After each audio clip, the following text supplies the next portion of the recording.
Assalamu alaikum, good evening, and welcome to tonight's episode of Talking Point. I'm your host, Syed Niyaz Ahmed. After a long time, we have a guest in our studios. So far, we have been to combat COVID. We have been using all the technology that was made available to us. Our guest today is Tariq Hussain. He is a writer, a journalist, an author, and a broadcaster. Recently, one of his books have come out, that is Minarets in the Mountains. It's a travel book that traces can't say the origins, but of course the existence of Muslims in Europe, in many countries. He did trek from one country to another. I understand that was a car, isn't it? Yes. And he had some trouble with the sat-nav, but he made it. And he has come out with a wonderful book, 333 pages. Not a matter of joke, writing about what you have seen, whom you met, and whom you would like to meet. And then again, of course, he will be asked questions and questions and questions. See, Tariq, tell us something about yourself. See, you as a writer, you as a broadcaster, and you as whatever you think you are. So, yeah, I mean, obviously I wear a number of hats, Saeed Bhai, and really it was born out of a love for Muslim heritage and history, especially in the West. This is really how the journey began, because, you know, as you know from having read the book, one of the great tragedies and travesties of growing up in the West as a Muslim in recent years has been that we have been made to feel like we don't belong. So sadly, I spent many of my younger years feeling unwanted in this country and in this part of the world. And in fact, as we were speaking off air, one of my attempts to feel more at home was to actually go to Saudi Arabia. You know, I wanted to see the home of Islam. You know, I had these romantic ideas of, you know, going to the home of Islam and feeling like I would suddenly belong. But actually, while I was, an interesting thing happened in that on the way there, one of the flights that I took to initially go and recce the place and check it out, so to speak, was on Cyprus Air, which is defunct now. It's so long ago, and it stopped us in Larnaca halfway, and because the flight was so cheap, this is when I was very broke and young, it stopped us for 9 hours. And so my wife and I and what was then my toddler, we decided, what are we going to do for 9 hours? Let's find something interesting to do in the locality. You know, this is before the internet was so useful, shall we say. So, you know, I did some research through books and whatever else, and I found that there were these mosques on salt lakes, which sounds very picturesque, you know. And off we went and had a look at this mosque. And at the time, I didn't realize it. But I was looking at a mosque that was dedicated to an actual contemporary person of the Prophet ﷺ, in that it was believed to be someone who may or may not have been his aunt. Now, when I later realized this, it dawned on me that the first generation of Muslims had made their way to Europe. So we were not new, we were not foreign, we are not alien to this land at all. And that's when the journey began. Migrants. Exactly. Yes, of course. Anyone watching can see that I am of South Asian origin. So I'm not suggesting that as a Bangladeshi or a British Bangladeshi that I am not foreign in that sense. But I'm saying my faith and my Muslim identity certainly isn't foreign. That's something I didn't realize. And so the book that we're talking about and the journey I've been on in order to produce this, not just the journey in the book, but the journey of all the other stuff I've done around this, has really been about that, reclaiming what I believe is my Muslim heritage. Right. See.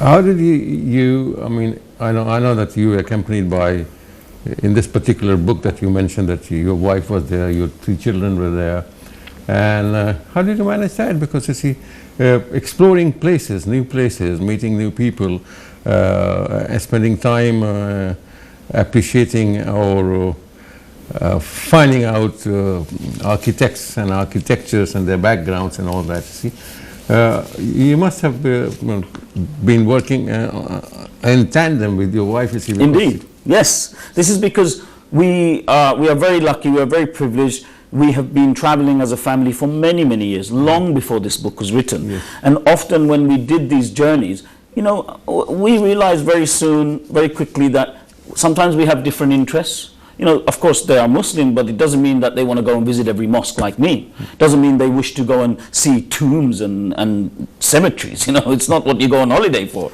So I have a very understanding wife, very accommodating family, and sometimes we're very realistic. You know, you guys want to go and do some shopping and sit on a beach. I'm going to go and check out that old grave. You know, and that's really how it worked. It's a nice kind of, you know, coming together. See if there's any life left in there. Exactly, exactly. Yes. So it's really, as you say, it's about working in tandem.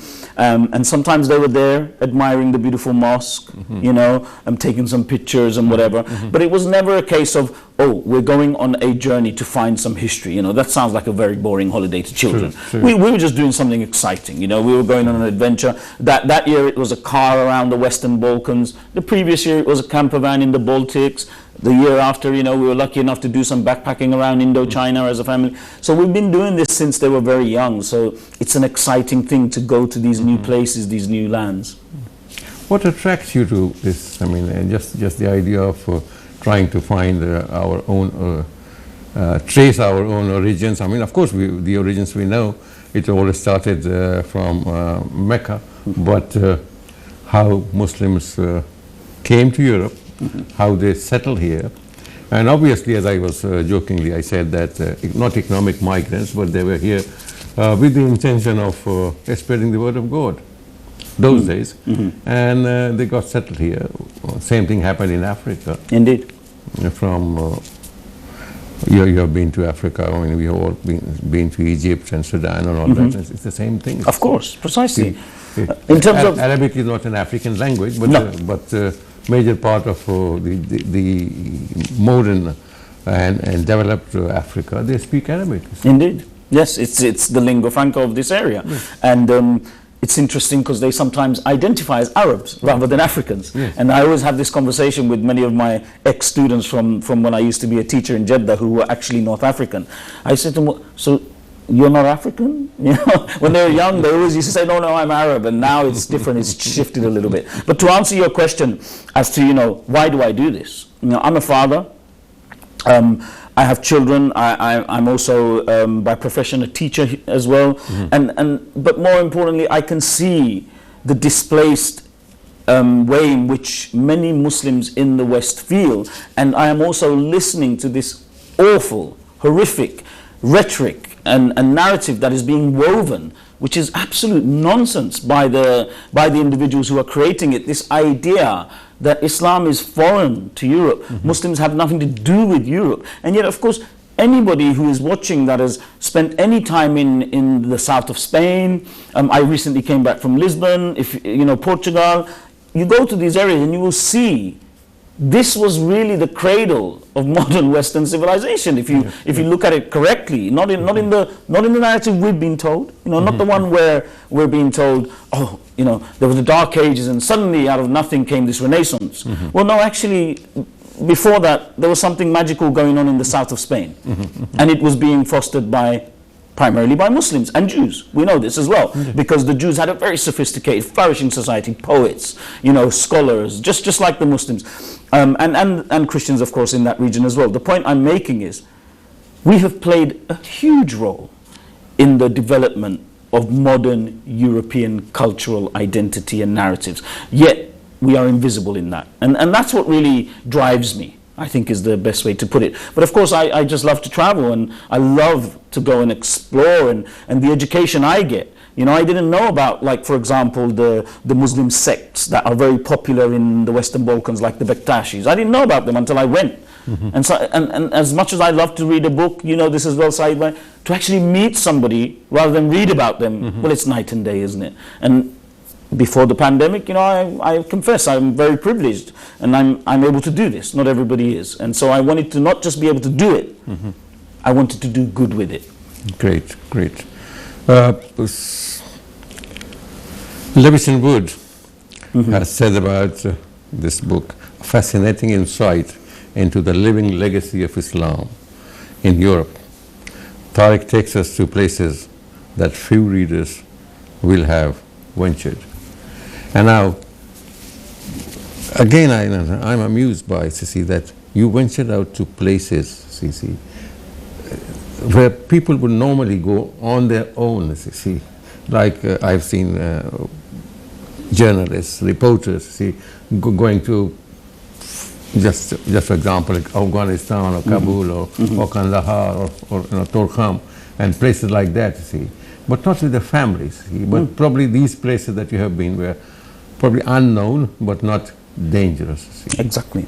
Not dangerous, you see. So you did meet, what was the reception like in every country that you went?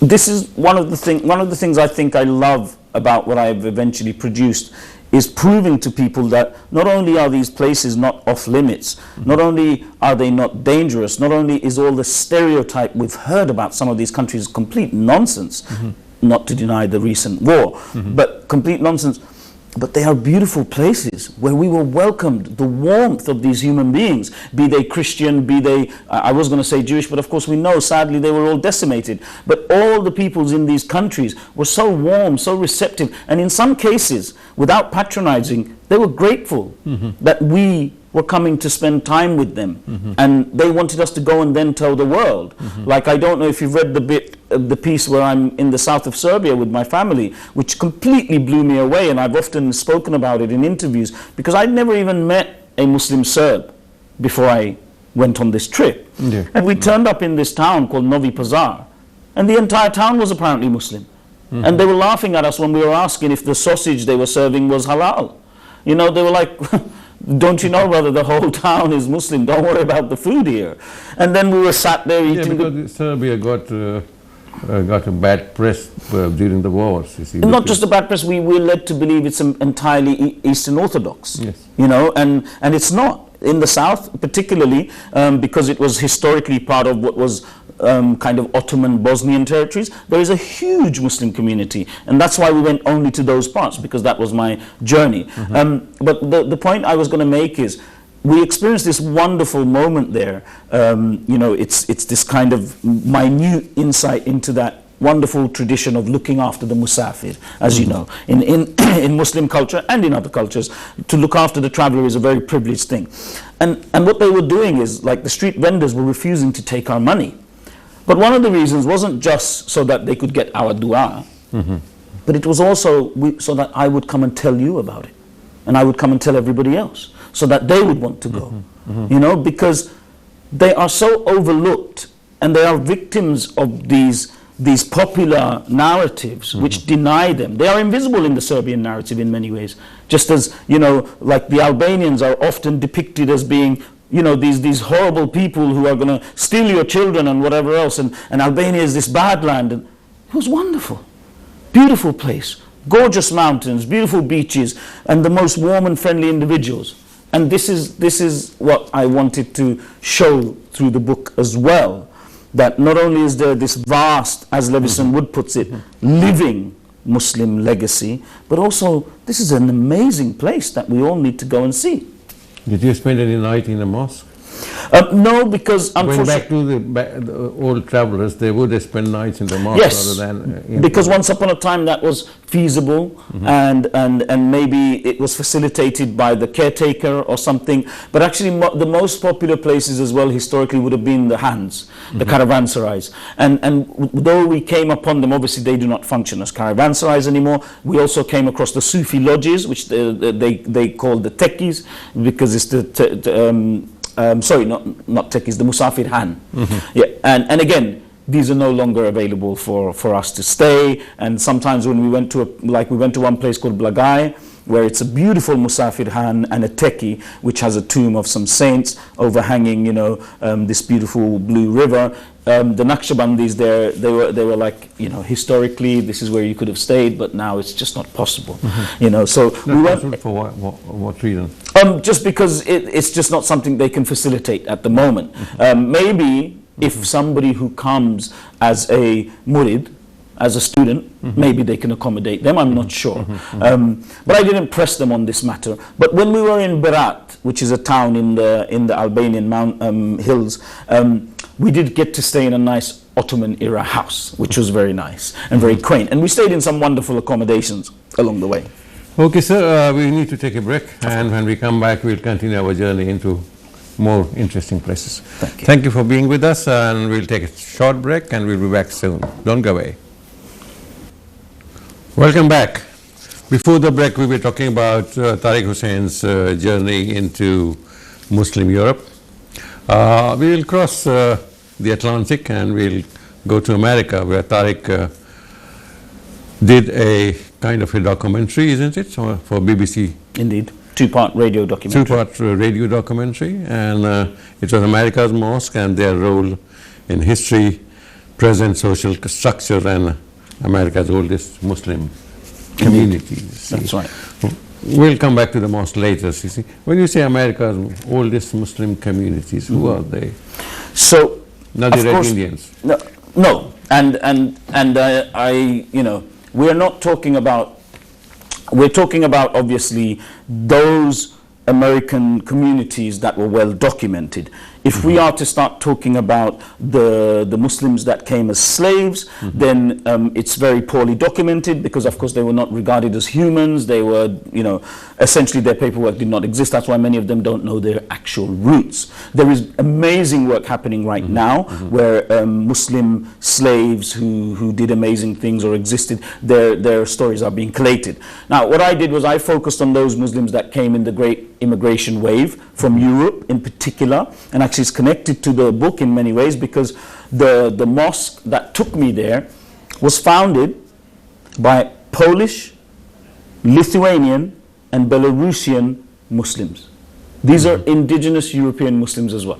Another story, great story that we know nothing about. And again, we spoke off record, and I said that, you know, I traveled around the Baltic with my family in a camper van, and that was to go and find this story, which I ended up writing for the BBC and then doing the documentary, and it was the research for that. And these were Muslims who had come to who had been invited to the Baltic in 1390s. And had been living there quietly all that time. Nothing to do with the Ottomans, so a completely different story of how they arrived. Their descendants moved to the US around the time of the Great Migration from Europe, come on to Staten Island and all of that, and they found this mosque in 1907. And it's been continuously functioning in Brooklyn to this day. In fact, I'm going to be doing a talk there to sort of promote my book in the US in the next couple of weeks or something, because I have a wonderful relationship with them. We went and we interviewed the descendants. The people who own the mosque now are still part of the original community that founded the mosque. Is there a name to the mosque? Yes, it's called the Muslim Mosque, because you know how the Americans spell it with an OS. So it's called the Muslim Mosque Inc, INC, if people want to look it up. And it's in Brooklyn, it's on Power Street. And you see, it's this beautiful building that was once a church. So it has that kind of apex roof, but then right at the top is this tiny little turret with a crescent on it. And that turret is very similar to the turrets they have on their mosques in the Baltic. So you can really see the connection, you know, and so that's the communities we're talking about here, white American Muslims. Again, not many people know anything about this. Is it a large community there? So the community is very scattered now. You know, it's an old community. Many of them have become very, very assimilated, and some would admit in their own ways that they don't necessarily practice as Muslims anymore. You know, we are talking second, third generation now. Some do, some identify as Muslim, some don't identify as Muslim. So it's that kind of community, and the mosque obviously serves the local community now, and so other people use it. They carry out funerals, they carry out, janazas, they commemorate things like Laylatul Qadr and all of this, and so slowly it's becoming, but they are also now trying to do a big focus on the heritage side, because they have a wonderful story to tell. Great, so that means this community is integrating with others. Yes, for sure, for sure. And I think they are also a great platform for dawah, to the American people, to remind them that people who look just like them are Muslim as well. True, you know? True. Here also, I think I understand that there's about 1,000 white British become Muslims every year, you see. Of course. So, yes. Well, we know the story of Liverpool Mosque. Yes. Where Abdullah Qulim was one of the earliest converts, and he founded that mosque up there. Then I don't know if you're aware, I worked on Britain's first Muslim heritage trails around the Woking Mosque, where we have a cemetery and we have a mosque. Yeah. And this community flourished because of convert Muslims, like Lord Headley, who we've all forgotten about now, Marmaduke Pickthall, who we know because of his Quranic translations, but of course, beyond the Quranic translations, he did many other amazing things. So all of these early white convert Muslims, their narratives have been lost, and as you're aware, I've been doing work on that to try and make that more accessible as well, not through a book, but through these free trails that people can go and find their graves, visit the mosque, visit the soldiers' graves and things like that. Right. America's mosques, what is their role? I know you just talked about they can have religious functions there. But apart from that, are these Muslims, as you said, that they probably may not be practicing Muslims, but they are Muslims, you see, Yes. and they do look up to the mosque Indeed. as the center of the community. Certainly do. I think for those who are now spread across the USA, who used to go to the mosque for their madrasa when they were younger and things like that, for them there's a sentimental attachment as much as anything else, and they feel like it's a part of their history and heritage. Then we have those Muslims who do practice, that also attend the mosque. And the other mosque that might also be an interesting example is called the Mother Mosque, which was in Cedar Rapids in Iowa. This isn't a kind of place that you expect Muslims. It was founded almost around the same time. And this was founded, interestingly, by Syrian Muslims from what was then the Ottoman region of Greater Syria. And they came, and what's really beautiful about this particular story is these Syrians come with their Christian Syrian friends, because we know Syria has a massive Christian community, and they helped each other. So the Muslim Syrians helped build the church, and the Christian Syrians helped build the mosque. And so you have this beautiful heritage mosque now, and their descendants, many of their descendants, are to this day still practicing, not in that mosque because it's too small. They have a mosque around the corner, a bigger mosque, and we attended there as part of the radio program. We went and recorded some of their salah.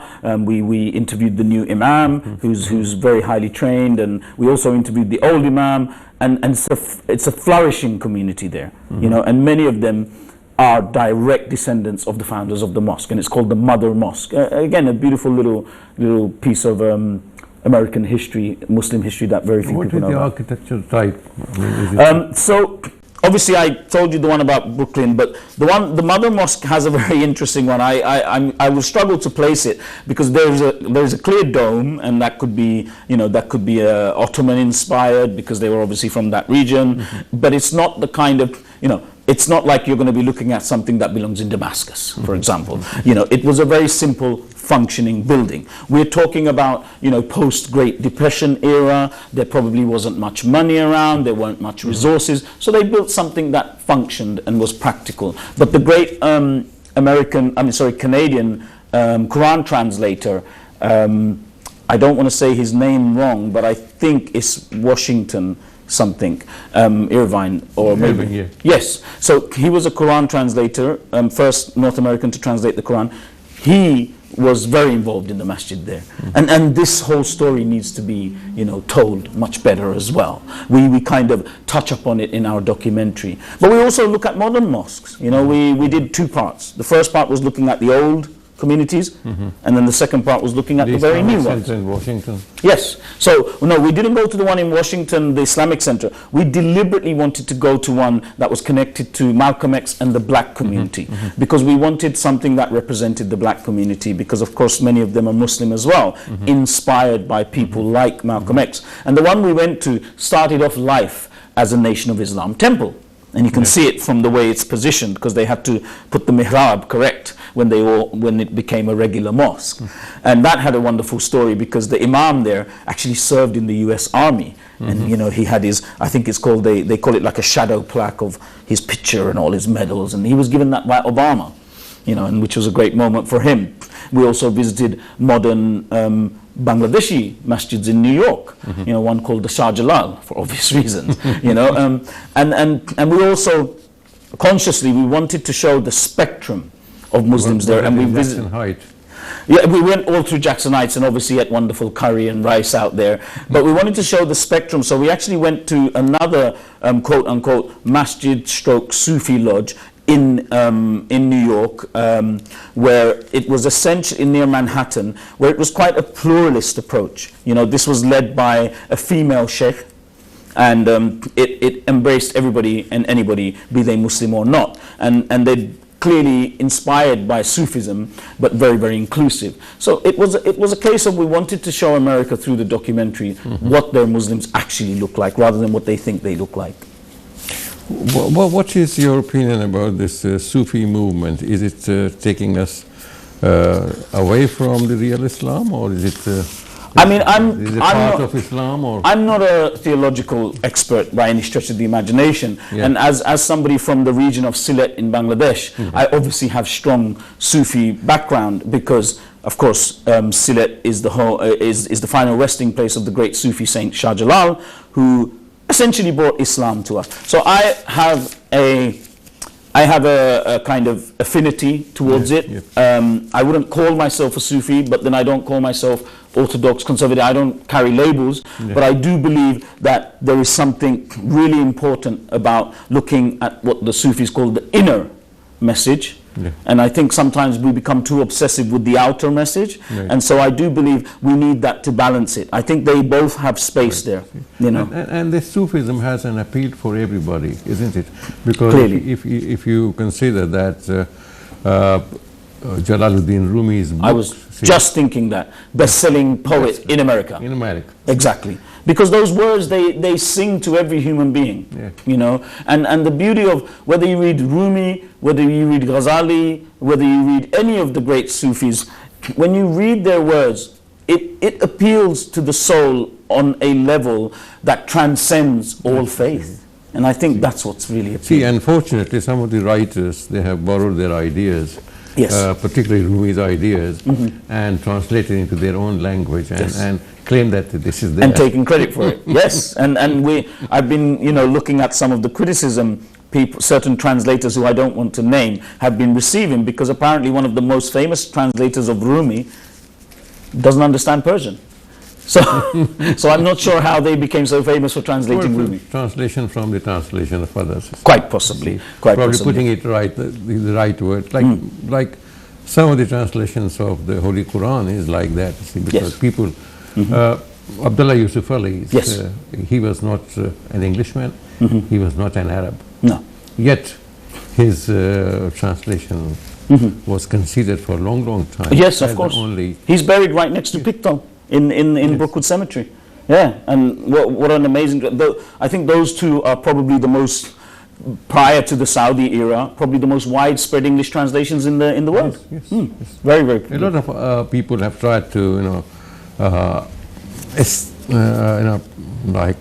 put it into modern words and like this biblical style. They want to change, but it still holds, and it was published in 1934, the one that I have, 1934, and it still holds. Oh, precisely. I mean, I think both of them did a marvelous job. You know, I think Pictols is very, very interesting because he was the first native English speaker to translate the Quran. There had been translations before. You know, the Ahmadiyyas did one of the earliest ones, but he was the first whose native language was English. So he could play with the language in a way a non-native speaker couldn't. And I think this is what really appealed. And of course, when he did this, initially there was resistance. If I remember correctly, when I studied his biography briefly for the work, I think Al-Azhar wasn't very comfortable at first in authorizing it, because of course you have to get the stamp of approval if anybody's going to read it. Eventually they went with it. And it became so popular, and he's probably responsible for bringing so many people to Islam with that translation, and you know, may he be showered with blessings for it, because he did a marvelous job, marvelous job. Right, my control room says that its time is for the break, so we will take a break, and when we come back we would like to have a look at your book. Okay? Thank you for being with us, and we'll be back after this very short break. Thank you.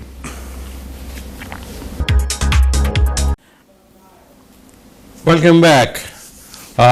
We are back again after our American trip. We are back again in London, and with our guest today, Tariq Hussain. He is an author, a writer, a journalist, and a broadcaster, and modern day Ibn Battuta, or probably he would like to call himself somebody else. Tariq, can you hold the book up? Okay. Can you zoom on it, please? Can you zoom on the book? More. Can you get closer?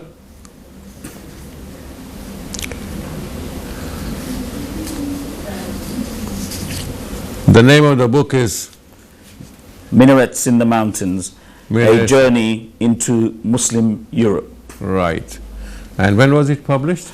So it came out on July 15th in the UK and August 8th in the US and across the world.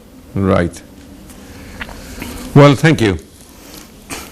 You have traveled to all these places, the Muslim Europe, past and present. What do you feel? Is the Muslim influence on people and places being eroded gradually? I think it's in terms of the physical monuments, yes, I saw evidence of it literally being eroded, eradicated, or being completely destroyed in order to be replaced with a different narrative. So to give you an example, I went to a city in Serbia known as Niš, where I was carrying with me an image that was sketched by a pilgrim, I think a Christian pilgrim, sometime in the 1500s maybe, and the sketch it looked like a bed of needles. There were so many minarets. But the Niš that I was in had one mosque that wasn't open and another one that was in ruins and had been converted into an art gallery.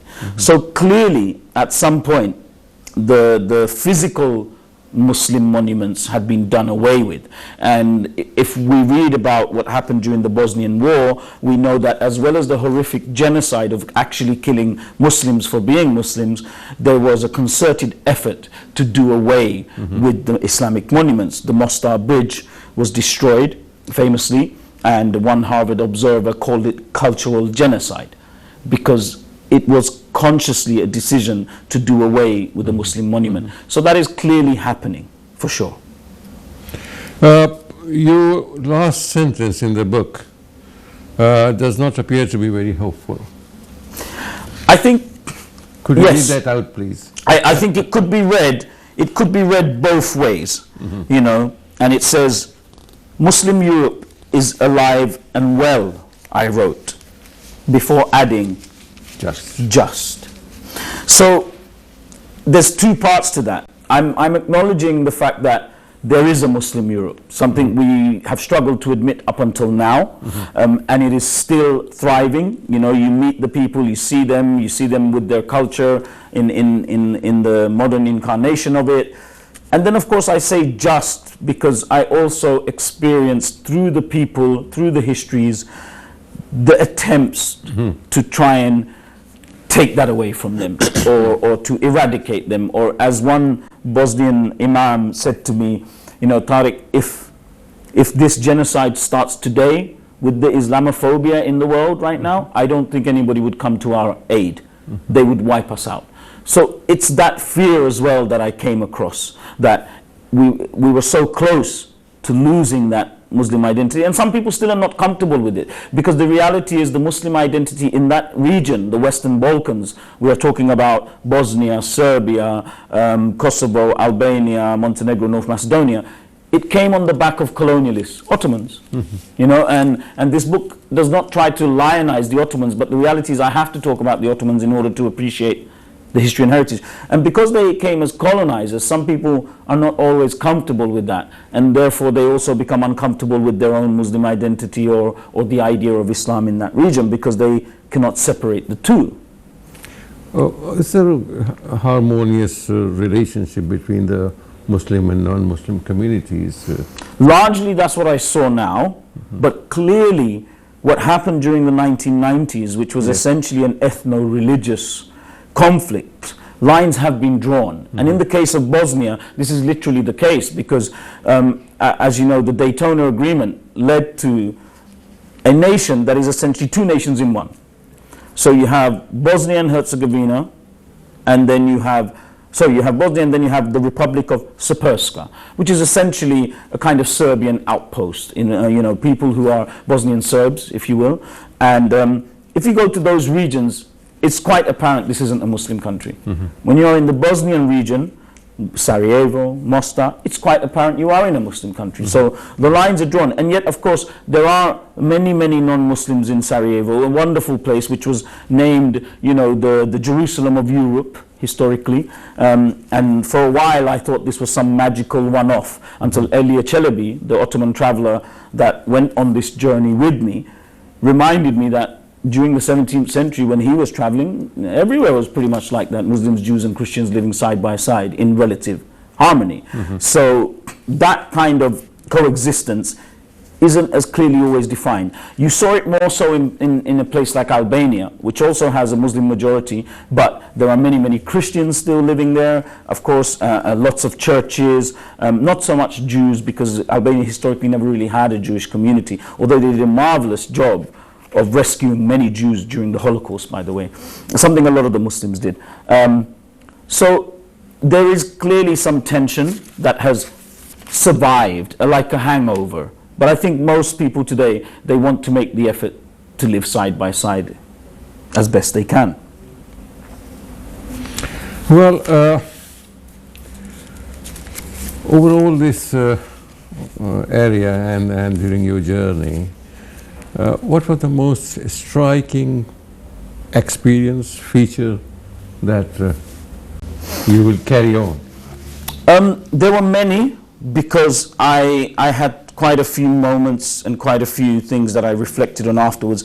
Physically, the place that struck me the most was probably Skopje, the capital of North Macedonia, because I was completely blown away by how much of the Ottoman era Muslim monuments still survived. There are imperial mosques that were commissioned by sultans. There are hammams, there are old markets, and so on. They're just everywhere.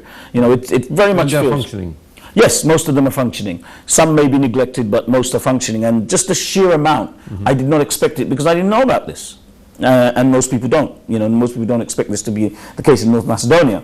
But then there were moments where the heritage or the history that I came upon or came to the realization about was something that came about because of what I was learning. And one of them was the realization that after the Spanish or Iberian period, when Jews were very much given a safe place to live under Muslim rule there, I realized that baton had been handed over in many ways to the Ottomans, because when the Muslims and Jews were being kicked out of Iberia by the Catholic monarchs, Sultan Bayezid II actually sent his navy to pick up these Jews, these Sephardic Jews, and he brought them. And of course he probably had ulterior motives, but I'm sure a part of it was the realization that these are Ahl al-Kitab, and he had a duty to protect them, and he repopulated them across his lands. And one of the reasons we had Sephardic Judaism across Europe right up until the early 20th century, when the awful Nazi Holocaust took place, was largely because Muslims protected them. This was a wonderful moment for me as a European Muslim to realize that my forefathers, so to speak, had deserved to be highlighted. Yes, deserved to be highlighted, and I was lucky enough to meet the kind of descendant of one or two individuals who did this on a personal level. Like I met the descendant of one gentleman called Darvis Korkut, who actually personally saved the Sarajevo Haggadah, which is a very, very important and very, very expensive Jewish relic from Spain. He personally saved it from the clutches of the Nazis. We don't know this story. He stood in front of a Nazi with it hidden in his pocket or something, and told him that it wasn't here, it had gone somewhere else. What a brave man. Why did he risk that? He's a Muslim. But he risked it because he recognized these people were being persecuted. He recognized that these people were being oppressed, and it was his duty as a Muslim to stand with the oppressed. Did you find the same kind of feelings existing now between these communities, like Muslims and Christians and Jews? Of course there aren't any Jews now, yeah. because the ones that survived have largely moved on and maybe moved to Israel or other places. There are some there, but most of the synagogues stood empty. But in terms of the Christian and the Muslim communities, like I said, in the main, I find that they are making an effort to get along, to get by. And of course, when I am walking through those streets and I can hear the adhan, and the next minute I hear the church bells, I know that this is not unusual for them. You know, I went back to Sarajevo in Ramadan, and they have this wonderful tradition of doing tilawat, you know, the Quran. They recite the Quran during the day at various intervals. And so you're in Sarajevo and you can hear Quran being recited through the city. Can you imagine how terrifying that would be for somebody in Western Europe? You know, so it was wonderful to be in a place where this was normalized, and even if there is some tension still left, these moments that I've just described offer hope, because at least the people in this region can look back to a time when actually they did coexist in relative harmony. Okay, it was during a period that was obviously a colonized period of the Ottomans, but they as human beings lived together, and we saw evidence of that in various places. Right. What are your plans for the future? So I mean, obviously I've been very, very touched and almost astonished by the success of this book, which has done remarkably well, and I'm hoping off the back of it, you know, I can essentially offer the Muslim perspective on other places. Because one of the reasons we are talking about a Muslim Europe is because a Muslim wrote about this place. You know, other people have written about it. You know, many famous travel writers have written about it, but they were often looking at it with different lens. And so if I was to go to another part of the world, so whether it's America, even the UK, I would be looking at it as a Muslim, and I would embrace certain things that they might overlook. You know, but I guess if you're asking what the dream project is, you know, I would love to write the story of the Silk Road through the eyes of the Muslims. You know, because of course many Muslims historically used it as well. But you know, it's been written about, but it hasn't been written about in the English language through the eyes of a Muslim. So that would be an amazing project to do next. Great. What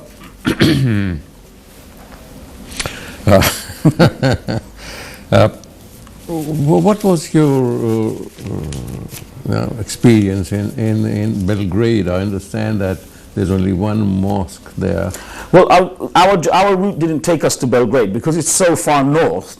When we went to Serbia, we deliberately, what we did was we wanted to go through 3 countries in particular, Bosnia, Albania and Kosovo, because they have Muslim majority, and they are what you might call Muslim countries in Europe. Right. And then the other ones, Serbia, North Macedonia and Montenegro, we stuck to the areas where I knew through having done some research that there was indigenous Muslims, or there was going to be a strong Muslim heritage.